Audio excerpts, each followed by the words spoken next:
Boa noite a todos. Livro de Josué, no capítulo 7, do versículo 1 até o versículo 5, nós vamos iniciar a leitura. Nós estamos continuando a nossa série Família, uma instituição de Deus, e é bem provável que esse seja o último episódio. Já estamos estudando já um novo título, que vai ser Fortalecendo em Fé. Mas não sei se nós vamos terminar por aqui, provavelmente, tá bom? Hoje, o nosso 10º episódio, o título é da nossa mensagem, o tema, Decisões que não pensamos em suas consequências. Nós vamos usar, na verdade, 2 textos como referência.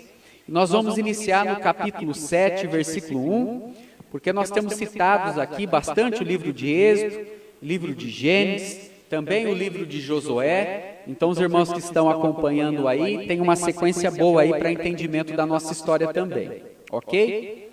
Versículo 1, Josué, capítulo 7, versículo 1, não tire a sua mão do texto, porque nós vamos para o Novo Testamento e vamos voltar aqui novamente, tá bom? E transgrediram os filhos de Israel no anátema, porque Cã, filho de filho de Zabide, filho de Zerá, da tribo de Judá, tomou do anátema, e a ira do Senhor se acendeu contra os filhos de Israel. Enviando, pois, Josué a Jericó, alguns homens. Meus irmãos, vou repetir o versículo aqui. Enviando, pois, Josué, de Jericó. Eles estavam em Jericó, tá bom? É importante isso. De Jericó, alguns homens a Ai, para ir até Ai, que estava junto de Bet-Avém, do lado oriente de Betel, falou-lhes dizendo, subi e espiai a terra. Subiram, pois, aqueles homens e espiaram a Ai. E voltaram a Josué e disseram-lhe, não subamos todo o povo. Subam uns 2.000 ou 3.000 homens a ferir Ai. Não te fatigues ali todo o povo, porque são poucos. Assim subiram lá do povo uns 3.000 homens, os quais fugiram diante dos homens de Ai. E os homens de Ai feriram deles uns 36, e os perseguiram desde a porta até Sebarim, e os feriram na descida. E o coração de todo o povo se derreteu, e tornando como águas. Esse tema do capítulo de Josué, no capítulo 7, versículo 1, né? Decisões que não pensamos em suas consequências. Nós começamos esse estudo lá em Gênesis, no capítulo 3, quando há o pecado, naquela primeira família, naquela primeira instituição de Deus que não pensou nas consequências do pecado. Por uma decisão, eles perderam de desfrutar todo o gozo das primícias naquele jardim do Senhor. Por isso, primeira parte do nosso estudo hoje é decisões que nós não pensamos. Então, nós separamos esse livro de Josué, no capítulo 7, versículo 1, porque nós vamos estudar nessa noite a casa de Acã. Mas nós temos um outro exemplo na Bíblia, no Novo Testamento também, que nós separamos, que é a casa de Ananias e Safira. Lá no capítulo 5 de Atos, nós vamos ver como decisões que nós tomamos, que nós não pensamos nas consequências, impactam tanto as nossas vidas e as gerações. Muitas vezes, quando nós fazemos alguma coisa, na vida cotidiana, aqui, por exemplo, no capítulo 7, é claro que eles estavam entrando ainda em Canaã, e havia um grande desafio que era vencer Jericó, capítulo do versículo 2. O povo não precisava nem ir para lá, 2.000, 3.000 homens já venceria aquela cidade, como diz aqui na palavra de Deus. Mas muitas vezes, no nosso dia a dia, quando nós temos as nossas decisões para tomar, como eles tinham aqui, a gente muitas vezes não pensa nas consequências. Então nós dizemos coisas que muitas vezes nós não deveríamos dizer. Às vezes pode ser um filho que dá um trabalho, alguma coisa, né? A criança não obedece, aí você vai lá e amaldiçoa a criança, fica com raiva, chama a criança de burro, chama a criança lá, xinga a criança. Olha só o que você está colocando dentro do coração do seu filho, numa decisão que você toma. Muitas vezes não é questão de dizer, de falar, mas de fazer. Muitas vezes nós fazemos coisas que nós acabamos ofendendo as pessoas. Muitas vezes nós tomamos decisões, meus irmãos, que fazem com que nós não pensamos. Muitas decisões que fazem, às vezes, nós decidimos a decidir de coisas que são tão importantes na nossa casa, na nossa vida, situações que podem vir na sua cabeça, e isso mostra que toda decisão que nós tomamos, das mais simples, de menos complexidade até as maiores, todas têm um preço, e precisa ser pago esse preço. Eu estava conversando com um conhecido há alguns dias, né? E ele me disse assim, eu tomei uma decisão, mas eu tomei uma decisão errada. Porque a minha família hoje, ela não serve a Deus. É que um tempo atrás eu tive uma oportunidade de trabalho, uma coisa cotidiana, estou comentando aqui, e eu precisei sair da onde eu estava, né? Da minha cidade, e eu fui para uma outra cidade. E eu pensei, bom, lá eu vou fazer 10 anos de trabalho, 15 anos de serviço. Depois eu pego a minha casa, a minha família, volto para a minha cidade, onde estão os meus pais, os meus sogros, e termino a minha vida ali, né, de uma forma em que os meus filhos vão crescer e serem abençoados. Só que no meio do caminho dos planos dele, ele saiu de uma cidade para ir 800 mil quilômetros longe da onde ele estava, da onde era o berço dele. Muitas vezes nós não prestamos atenção nisso, e ele foi. Só que no meio dessa jornada, como nós falamos no capítulo 8, aquela casa temporária da arca, assim é a nossa vida. E no meio do caminho, uma filha casou, um filho engravidou uma moça, e ele não pôde mais voltar para o lugar onde ele queria. É uma decisão, é um preço, que muitas vezes nós não olhamos por todas as circunstâncias. Quando você olha o versículo 1 do capítulo 7, diz assim: transgrediram os filhos de Israel no anátema. Porque Acã, filho de Carmi, filho de Zabide, filho de Zerá, da tribo de Judá, tomou do anátema, e a ira do Senhor se acendeu contra os filhos de Israel. Esse é um versículo que mostra para nós que Acã, nós vamos ver em outras referências, ele tomou uma decisão por pegar algumas coisas que Deus traz como uma coisa que separa da glória dele. Essa palavra aqui, anátema, que nós lemos, ela é uma palavra muito forte. Se você quiser traduzir ela para o seu cotidiano, você pode traduzir ela como maldito. Quando o povo de Deus andou pelo deserto, peregrinando durante 40 anos, Deus ele deu muitas leis para o povo. E dentro dessas leis, ele diz para não se misturar com o ímpio, para não pegar nada daquilo que é consagrado aos outros deuses, as ofertas, sacrifícios. Então isso é considerado como anátema. E a verdade é que na casa de Acã, nós vamos falar daqui a pouquinho, porque nós somos assim também, todos os dias nós transgredimos a lei do Senhor. Todo dia você quebra uma lei, quebra um mandamento de Deus, e isso vai fazendo com que lá na frente as consequências muitas vezes sejam irreversíveis. Quando Deus disse, que nós citamos Adão e Eva aqui, Deus disse para eles, olha, certamente o vosso pecado vai trazer morte. E esse pecado da casa de Acã, como da casa de Ananias e Safira, trouxe morte, e nós vamos falar sobre isso. No versículo 2, olha só a situação. Enviando, pois, Josué de Jericó, eles estavam em Jericó, alguns homens a Ai, que estava junto a Bet-Avém, do lado do oriente de Betel, falou-lhes, dizendo, subi e espiai a terra. Subiram, pois, aqueles homens, espiaram a Ai. E voltaram a Josué e disseram: não subamos todo o povo, subamos uns 2 a 3 mil homens a ferir Ar. Não fatigues, ou seja, não vamos cansar o povo e até lá para trazer uma vitória, porque eles são poucos. Pois bem, o texto, ele sempre está incluído dentro de um contexto. Então, o que havia acontecido aqui? Olha só como é que é a visão do homem, como que é a nossa visão, e acima da nossa visão nós tomamos as nossas decisões de vida.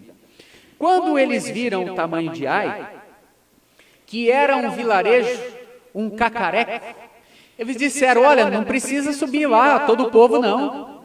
Porque olhando da visão humana, quando você olha para a cidade de Jericó, a cidade de Jericó é uma cidade impenetrável, é impossível entrar em Jericó. Quando eles olharam do lado de fora para entrar ali, né, pelo meio ali de Canaã, uma das maiores cidades, se não a maior cidade ali dos cananeus, que era Jericó, era considerada uma cidade indestrutível. Então, para um rei invadir um outro reino, o que ele precisava fazer? Sitiar a cidade por 2, 3 anos ou mais, até que as pessoas comecem a passar fome e saiam de lá de dentro. Era assim que era a estratégia do rei da Síria contra o rei que nós lemos na semana passada, o rei Ezequias. Mas nós lemos alguns versículos que Ezequias trouxe água para dentro da cidade, na fonte de Gion. Mas Deus abençoou ele, porque ele serviu o Senhor. Então, entrar em Jericó, onde você tinha muros, que conta a história, os historiadores, que dava para passar carroça em cima dos muros, de tão grande que era. Da visão humana, era uma cidade impossível de entrar lá. Mas quando você olha no versículo 2, no versículo 3, pela nossa visão imperfeita, Ai era uma cidade que não ia dar trabalho de forma alguma para o povo de Deus. Por isso, diante dos problemas, como que nós atuamos? Como que nós trabalhamos em cima desses problemas? Geralmente, da nossa visão imperfeita, nós nunca trabalhamos da mesma forma, um problema grande e um problema pequeno, não é verdade? Às vezes você tem um problema pequeno, às vezes, você nem ora para Deus. Mas se é um caso, por exemplo, de Covid, você vai orar para Deus. Mas o que a Bíblia está ensinando para nós é que tudo nós temos que colocar onde? Na mão do Senhor. Então, por causa do pecado, é verdade, eles vão perder a guerra. Mas na maioria das vezes nós caímos diante das situações e das provas, não gigantescas, mas das provas pequenas, das pequenas coisas que nós decidimos na nossa vida. Então isso aqui vai servir o quê? De aprendizado para o povo de Deus. Como nós estamos falando para pai, para mãe de família, olha só que lição o Josué vai tirar numa situação dessa. Porque ele não se conforma que o povo não vence. Ele diz assim no versículo 8: ó Senhor, que direis, pois, Israel? Virou as costas diante dos inimigos? Ouvindo isso, os cananeus e todos os moradores da terra nos cercarão e nos arrancarão dos nossos nomes da terra. Então nos fará como o teu grande nome. É claro que ele vai recorrer a Deus.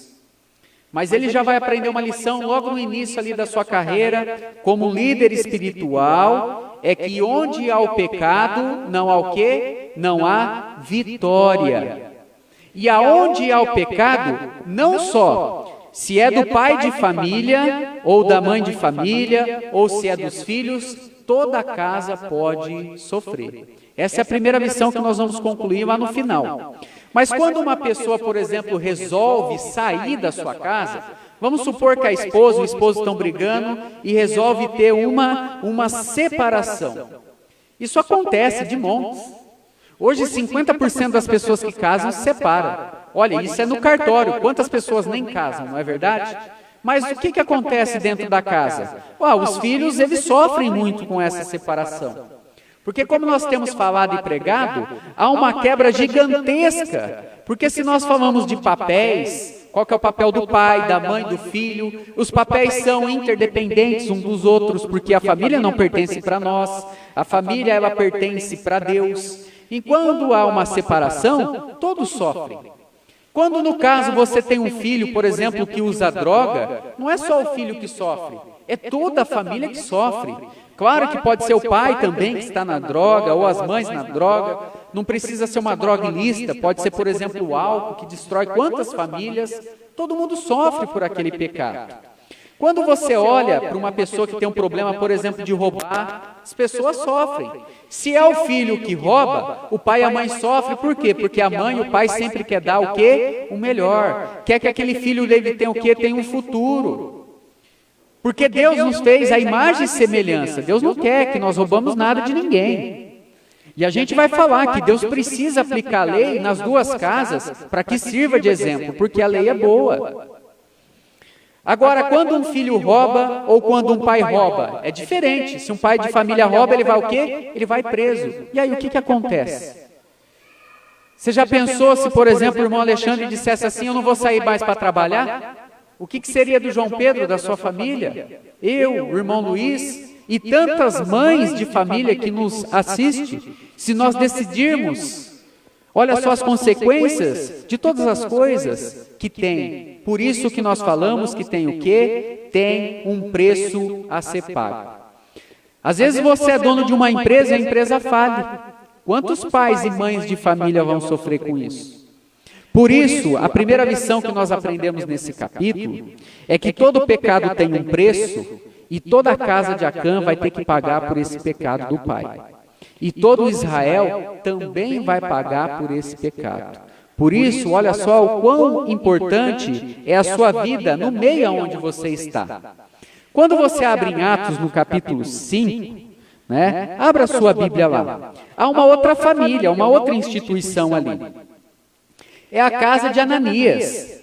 É a casa de Safira, sua esposa. Nós pegamos esses dois exemplos porque, no fundo, o problema vai ser um problema que Jesus sempre falou no coração dos homens, o amor ao dinheiro. Mas em Atos, no capítulo 5, e versículo 1, vamos ler até o versículo 4, nós vamos ver aqui um outro problema, um outro pecado.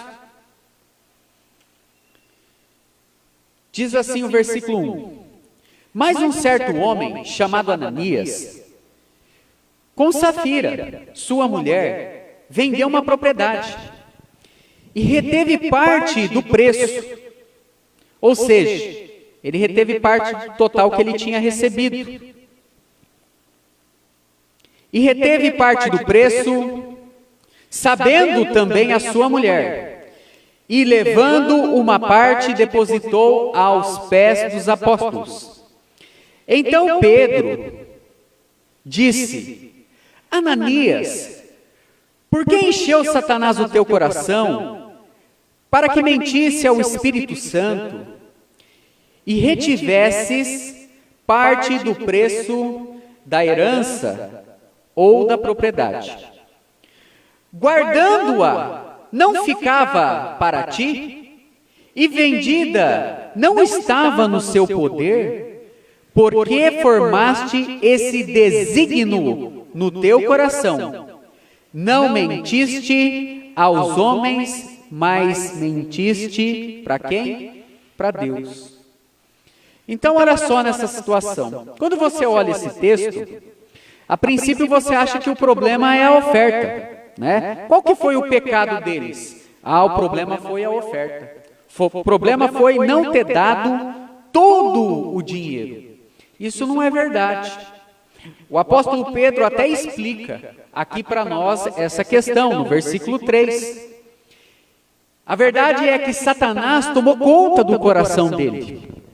A verdade é que Satanás tomou conta do coração da Eva, naquele jardim. Tomou conta do coração de Acã, naquela situação. Satanás toma conta do nosso coração. Por isso algumas traduções traz, porque você deixou Satanás dominar o seu coração. Aquela fatalidade naquela casa, a morte do pai, minto, a Bíblia não fala que ele tinha filhos, mas daquele marido e daquela esposa, não é porque eles reteram o dinheiro. Não, nós vamos ver que não. Mas infelizmente nesse texto, nessa cena, meus irmãos, nós temos visto que no dia de hoje, Isso aqui é um prato cheio para seitas que só pensa em dinheiro. Para pessoas que são lobos ou falsos profetas que só pensam em roubar as ovelhas na fé. Foi assim no tempo de Jesus. Jesus não reclama da oferta que as pessoas estão fazendo porque as pessoas estão indo lá comprar um pombo, comprar uma ovelha. Não, não é por isso que Jesus reclama. Mas Deus reclama, Jesus reclama, e Deus olha para esse tempo de hoje, como nós vemos, por exemplo, essa questão de dinheiro, porque muitos pastores usam aqui para falar que isso é uma maldição de Deus, porque a pessoa não deu. Isso aqui, como no versículo 1, no capítulo 7, versículo 1, olha, por que Deus se irou com Acã? Né? Por que Deus matou Safira, matou também Ananias? Né? É porque Deus achou que aquilo era uma coisa boa? Né? Então as pessoas dizem, olha, se você não der, Deus não vai fazer o quê? Deus não vai te abençoar. Não é assim que muitas vezes nós assistimos? E nós vemos? Você sabia que nos séculos passados, as pessoas acreditavam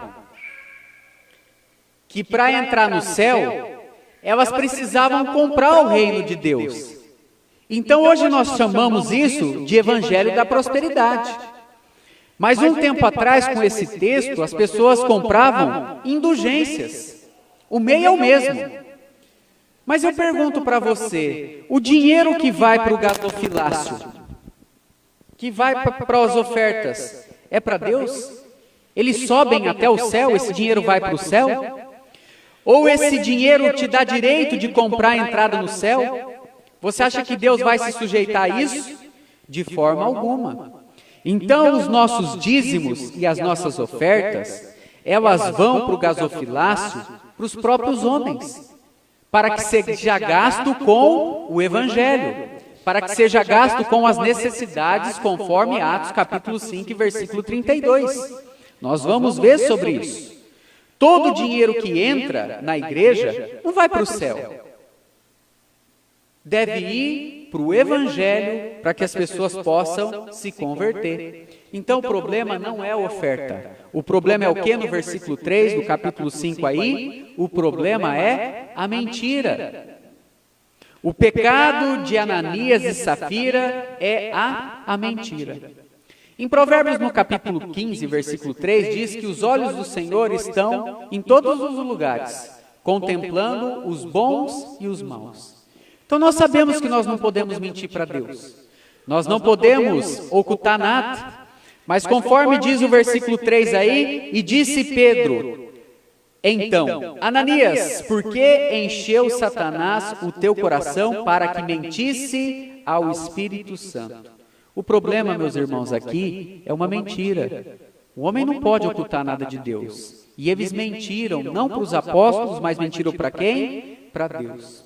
Isso mostra uma decisão na casa de Acã, uma decisão na casa de Ananias, e muitas vezes, referente às coisas de Deus, nós achamos que nós podemos decidir as coisas ou fazer como nós fazemos na nossa casa. Ou nós fazemos contando uma mentira, às vezes para os próprios que estão em casa, ou com um egoísmo dentro dos nossos lares, ou com uma displicência para as coisas, um desleixo. A verdade é que muitas vezes na nossa casa nós fazemos no tanto faz. Mas a Bíblia nos lembra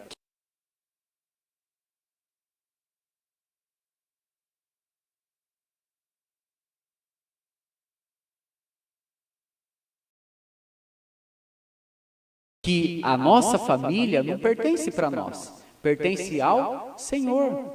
A casa do Senhor não pertence para nós, pertence ao Senhor. Por isso a Bíblia diz que de Deus não se zomba. E o final daquelas duas histórias são a morte. É uma situação muito difícil, porque ao mesmo tempo que nós falamos que Deus ele é amor, Deus também ele é justiça, e Deus ele tem o seu juízo sobre a terra. Então Deus ele vai requerer as nossas ações. Jesus conta uma parábola chamada a parábola das minas, também a parábola dos talentos, né? Aonde ele entrega o que para o seu servo? Entrega para nós uma salvação, entrega um propósito, entrega dons. E o que Acã, e o que, no caso aqui que nós estamos lendo, no livro de Atos, capítulo 5, o que a casa de Ananias também vai entregar para o Senhor? Nós sabemos que o fruto daquilo são decisões não pensadas em suas consequências. Porque você vai examinando o texto, tanto em Juízes, como por exemplo em Atos, e a primeira pergunta que pode vir à nossa mente é: será que faltou alguma coisa, que é o nosso segundo item, na casa de Acã? Ou será que faltaria alguma coisa na casa de Ananias, por isso que ele reteve a parte daquele dinheiro na venda? Quando você olha na palavra de Deus, você pode até pensar e procurar esses versículos, porque eu procurei, para ver se na casa, por exemplo, de Acã, tinha falta de alguma coisa. Vamos lembrar, meus irmãos, que os israelitas, quando saem do Egito, eles não são anjinhos, eles não são pessoas boas, nós não somos assim. Deus tem que dar uma lei para Moisés, para ele guardar o próprio irmão que ele faz de escravo. Então, será que naquele tempo de Josué, será que faltou algum mantimento? Será que faltou alimento? Será que estava faltando comida na mesa de Acã? Será que faltava roupa? Será que faltava remédio? Será que ele tinha que pagar uma dívida, como aquela viúva que nós falamos na semana passada? E ele não tinha dinheiro? Olha em Atos no capítulo 5, versículo 32 a 35. Será que as ofertas eram mal gerenciadas pelos apóstolos? Será que os apóstolos estavam pegando aquele dinheiro e o desígnio daquelas ofertas eram para os seus próprios interesses? Atos capítulo 5, versículo 32 diz assim: e era um coração e a alma da multidão dos que criam, e ninguém dizia coisas alguma que possuía que era sua propriedade, mas todas as coisas lhe eram comum. Pedro disse: olha, você não é obrigado, ninguém é obrigado a se batizar na igreja, não é verdade? É de livre e espontânea vontade. Se alguém prega assim, não, você tem que ser batizado, senão você vai para o inferno, isso é uma mentira, a Bíblia não fala sobre isso. Então, se Ananias e Safiras quer participar daquela comunidade, então que obedeça e que se cumpra como que são as coisas. Ok, irmão Américo, mas até agora eu não vi para onde vai o dinheiro, então vamos continuar a leitura. Versículo 33. E os apóstolos davam, e com grande poder, testemunho da ressurreição do Senhor Jesus. Em todos eles havia abundante graça. Não havia, pois, entre eles necessitado algum, porque todos os que possuíam herdades ou propriedades ou casas, vendias e trazia o preço dos que foram vendidos, e depositavam aos pés dos apóstolos. E repartia-se cada um segundo as necessidades do que tinha. Então isso mostra para nós que esse não é o problema. Tanto no capítulo 5, como em Josué, no capítulo 7, abra sua Bíblia lá no versículo 24. A necessidade nossa, assim como deles, não são nas coisas tangíveis, mas são nas coisas intangíveis. Jesus vai nos explicar sobre isso, nós vamos ler. Josué no capítulo 7, versículo 24, depois que eles perderam a guerra, que Josué orou para Deus, Deus mostrou o problema. No versículo 24, eles pegaram tudo o que estava na casa de Acã e trouxeram, e diz assim o versículo 24. Então Josué e todo Israel com ele tomaram Acã, filho de Zerá, a prata e a capa babilônica, que traz no outro versículo que nós não lemos, uma cunha de ouro, né? e os seus filhos e filhas, e os seus bois, e os seus jumentos, e as suas ovelhas, e a sua tenda, tudo o quanto ele tinha, e levaram-nos ao vale de Acor. Estava faltando alguma coisa aqui nessa casa? Para que ele fosse pegar aquele ouro, aquela prata, aquela capa babilônica?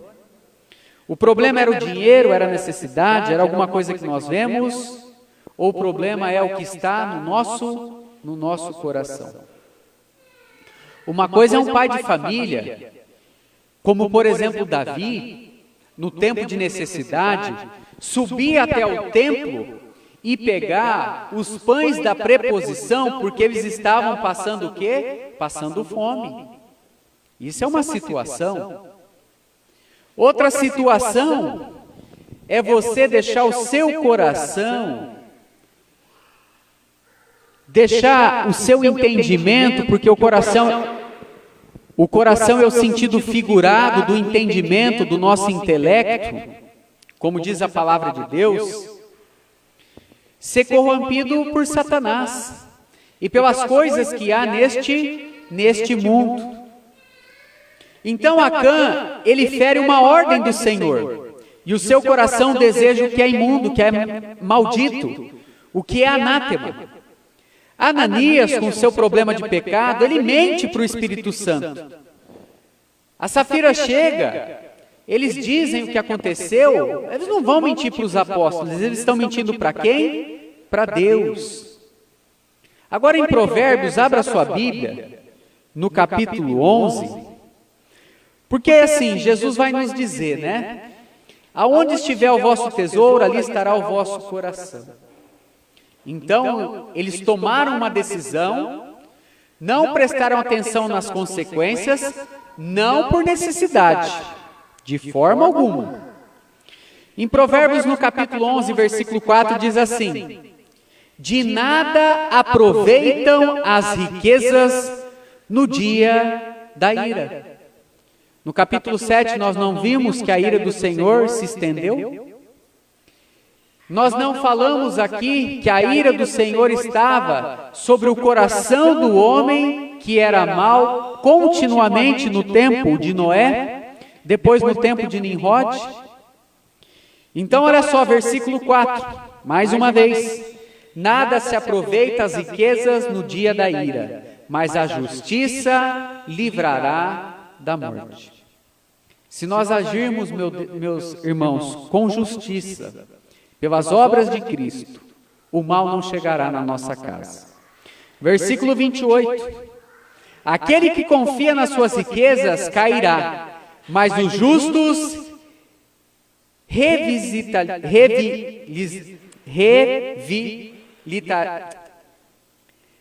me ajuda aí. Como é que fala? Agora eu enrosquei aqui. Quando você como é que está uma tradução aí? Me ajuda? Prosperará? Quando você tem um prédio, Sandra, me ajuda aí, que você restaura ele, como é que a gente chama? Obrigado, irmã Sandra. Essa palavra aí que eu não estou conseguindo falar. Agora travou minha boca, daqui a pouco eu falo, tá, meus irmãos? Tá? Não sei como é que está a sua tradução, mas está assim na minha Bíblia aqui, tá bom? Ou tem uma outra tradução também que eu anotei aqui, que traz, versículo 28, aquele que confia em suas riquezas cairá, mas os justos reverdecerão como a folhagem, ou seja, vai voltar a ficar verde. Então, quando nós olhamos para a palavra de Deus, nós vamos falar do que eles vão desfrutar disso aí. É uma das consequências. O que nós desfrutamos de coisas que há no mundo, que Deus não tem prazer e Deus não quer para você?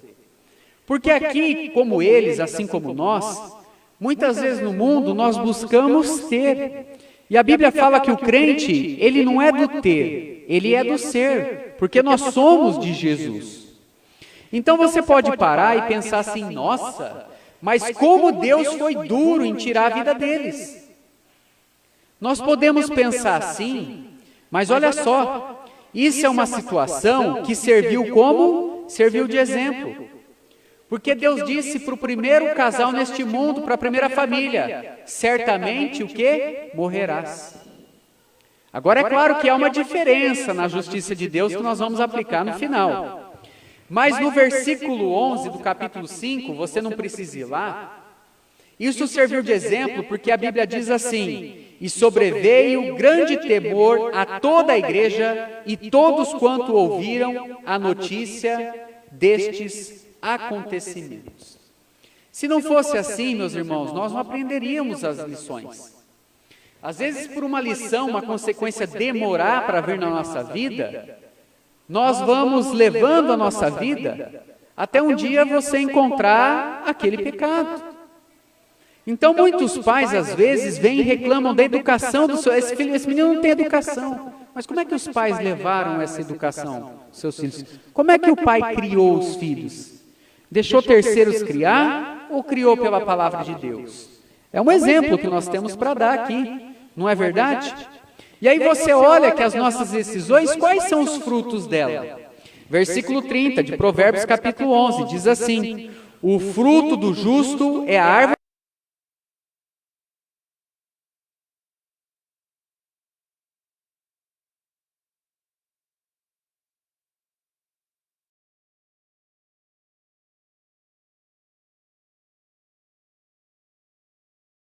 da vida. E o que ganha almas é sábio. Acã foi sábio. O nosso Ananias foi sábio. Será que nós somos sábios no nosso dia a dia? Ou será que nós podemos aprender o que a Bíblia nos ensina, né? Vale uma dica: aprenda com o erro dos outros. Até porque, meus irmãos, eu não creio que eles perderam a salvação, não creio nisso.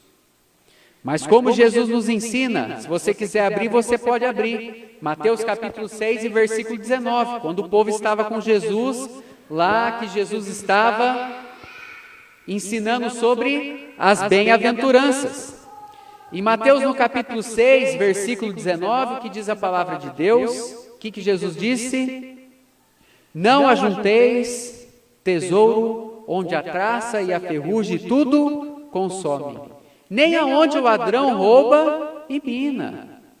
Por quê? Porque você vai perder o seu tempo, você vai perder a sua vida. Versículo 21, pode abrir. Mateus capítulo 6, versículo 21. Olha só como é que é os nossos frutos, como é que pode ser o fruto da igreja. Jesus disse: aonde estiver o vosso coração, ali estará o quê? O vosso tesouro. Aonde estava o coração de Acã? Na sua família? Como eu disse sobre esse pai de família, a princípio ele pensou que o coração dele estivesse aonde? Na sua família. Então ele disse: eu vou trabalhar, eu vou ganhar mais, eu vou dar mais condição para os meus filhos. Aí Jesus diz: do que adianta o homem ganhar todo mundo e perder o quê? A sua alma. Jesus vai concluir para nós que no nosso coração, que é intangível, porque ele pertence para Deus, no capítulo 33, Jesus diz: buscai primeiro o reino de Deus e a sua justiça, e todas as coisas vos serão acrescentadas. Então é dura essa lição? Meus irmãos, tudo que está embaixo da lei é duro. Então, lições duras debaixo da lei. Deus disse para Adão, disse que o pecado leva à morte. Então, a primeira coisa que nós podemos destacar, como nós já falamos aqui, eu não creio que eles perderam a salvação. Se você quiser ir em Juízes, no capítulo 7, Josué, abra sua Bíblia lá. E versículo 20, o Acã ele vai confessar o seu pecado, porque a palavra de Deus diz que todo aquele que confessa o seu pecado, ele achará a graça de Deus. Então, no capítulo capítulo 7 e versículo 20, na Bíblia e na palavra de Deus, quando Acã é interrogado, ele responde a Josué e diz: verdadeiramente pequei contra o Senhor, Deus de Israel, e fiz assim e assim. A lei é boa, a lei é boa, nós já vamos falar sobre isso. Mas uma outra coisa que eu pergunto, que vale como uma lição, do que adianta a pessoa, versículo 21, ter uma capa babilônica, ter 200 ciclos de prata, ter uma cunha de ouro, ter pesos de ciclos? O que adianta a pessoa buscar e decidir sobre questões que ele não pode desfrutar? O que Ananias fez com aquele dinheiro, com a oferta que ele represou? Ele usou? O que Acã fazia com aquela capa babilônica? Meus irmãos, a questão não é comprar, ele podia vender um bezerro. Ele podia vender qualquer coisa que ele quisesse e comprar. Mas aquilo não faria bem, porque aquilo não pertence ao Senhor. No mundo há muitas coisas que nós olhamos e nos não aproxima mais de Deus. Muito pelo contrário. Então nós olhamos para a palavra de Deus, aqui no versículo, nós podemos dizer, mas Deus não foi duro com eles. Meus irmãos, os exemplos que Deus nos dá servem como alerta. Por isso a palavra de Deus, embora nós podemos achar que não há consequências graves ou fatos nessas histórias, mas isso mostra para nós que tem problema sim. Não deixe enganar o vosso coração. Se você quiser criar o seu filho longe dos caminhos do Senhor, ele não vai aprender sobre respeitar pai e mãe. Ele não vai respeitar aquilo que é invisível. Você pega para uma criança como André e diz assim, olha, se você pôr o dedo na tomada, você vai tomar um choque. Quando a criança ela é mais nova que o André, que tem 2 anos, você diz isso, ela acredita. Agora, quando chega uma idade, a pessoa só acredita, só acredita vendo, como Tomé. Então, até ele tomar o choque, ele não vai acreditar em você. Então, acredite que o pecado nos leva à morte, nos leva à separação. E que no pecado não há desfruto, porque nós não podemos desfrutar do pecado. Qual capa babilônica? Em qual festa o Acã usou? Ele usou na festa de Pentecostes? Ele usou na festa do tabernáculo, também conhecido como Sucote? Ele usou então no dia da expiação? Ele nunca usou aquela capa. Nem Ananias desfrutou daquele dinheiro. E quando nós pecamos e desfrutando do pecado, o Espírito Santo vem, porque nós não podemos mentir para Deus, e nos repreende. Quando você olha a palavra de Deus, então, a pessoa pode pensar assim, então a lei não é boa. Não, a Bíblia diz que a lei é boa. Por que esse mundo está do jeito que está? Porque não tem lei. Porque a lei não é cumprida. Porque quando a lei não é cumprida, não tem o quê? Não tem disciplina, não tem respeito. Então a lei é boa porque ela põe o quê? Ela põe ordem. Ela mantém o direito coletivo. Ela preserva a vida. Ela favorece os menos favorecidos, não é assim? As pessoas às vezes discutem, mas pagar Bolsa Família? O problema não é pagar Bolsa Família, meus irmãos. O problema é dar Bolsa Família para aquelas pessoas que já morreram, que estão recebendo, como já foi investigado aí, ninguém faz nada. Então, olha só, para que serve então as ofertas e o dízimo da igreja, se não para pregar o Evangelho e ajudar os necessitados? O apóstolo Paulo diz, como é que você vai pregar o Evangelho para alguém, a pessoa não tem o que comer, não tem o que vestir, você vai mandar ela embora? Não é assim que Jesus ensinou. E não há frutos nisso. Então a lei é boa e deve-se cumprir a lei.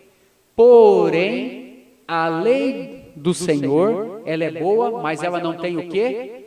Ela não tem uma palavra que tem 5 letras. O que a lei não tem? A graça. A graça de Deus está sobre Jesus. Quando as pessoas pecavam no Velho Testamento, como por exemplo, que quiseram apedrejar uma mulher, Jesus diz assim, aquele que não tem pecado, que atire a primeira pedra, ensinando para nós que todos nós deveríamos o quê? Morrer. Porque assim mostra a lei de Deus. E a lei foi cumprida. E foi dada como exemplo. Mas em Cristo Jesus nós temos o quê? Nós temos a graça. Porque quando Jesus diz isso, quem não tem pecado não atire a primeira pedra, Jesus não disse que a lei não seria cumprida, a lei foi cumprida. Ele pagou por aquilo. Por isso, quando nós olhamos na palavra de Deus, é o nosso último versículo que estaria aqui destacado. Gostaria que os irmãos abrissem em Romanos, no capítulo 3 e versículo 24. Romanos capítulo 3, depois de Atos, você já vai encontrar ali o livro de Romanos, capítulo 3 e versículo 24. O versículo 23 é muito conhecido, porque o versículo 23 diz: porque todos pecaram e foram destituídos da glória de Deus. A lei é boa, meus irmãos, não estou querendo quebrar a lei, mas a lei só leva o homem a conhecer a perfeição de Deus. Só não, isso é muito. Desculpe ter usado aqui a interjeição só. É muito. Mas em Cristo Jesus a lei foi cumprida. E ao quê? E à graça. Olha que coisa maravilhosa. Quando nós pecamos, Deus não precisa tirar a nossa vida, porque a lei foi cumprida em Cristo Jesus. Nós temos hoje a graça de Deus. Nós não precisamos perder a nossa vida. Romanos capítulo 3 e versículo 23 diz: porque o salário do pecado é a morte. Mas versículo 24: e fomos destituídos da glória de Deus, versículo 24: sendo justificados gratuitamente pela sua... O que está escrito aí na sua Bíblia? Graça. Pela sua graça. Olha só a importância de você entregar a vida para Jesus. Sendo justificados gratuitamente pela sua graça. Graça de quem? De Jesus. Ele está explicando isso aqui no capítulo. E olha só o que ele diz ainda: pela redenção que há em nosso Cristo Jesus. Irmãos, se tivesse escrito só a palavra Jesus, você poderia até duvidar, mas está escrito Cristo, uma referência do Velho Testamento, que é o Redentor que viria nos salvar e trazer a graça. Por isso, quando nós falamos de decisões que não pensamos em suas consequências, nós não podemos esquecer a graça de Deus, porque Deus sempre vai amenizar o castigo do pecado. Por isso, se você quer ter uma família abençoada, você precisa ensinar a graça de Jesus para os seus filhos. Esse campo que está aqui, meus irmãos, que nós nem estreamos ainda, ele está aqui para quê? Para ensinar a graça de Jesus. Vira e mexe, vem pessoas aqui, porque não tem igreja. Mas se nós utilizarmos a nossa vida como Acã e como Ananias, Provérbios capítulo 11, versículo 20, quais serão os nossos frutos? Por isso nós precisamos servir ao Senhor como Jesus nos ensina, de todo o nosso coração, de toda a nossa alma e de todo entendimento. Amém?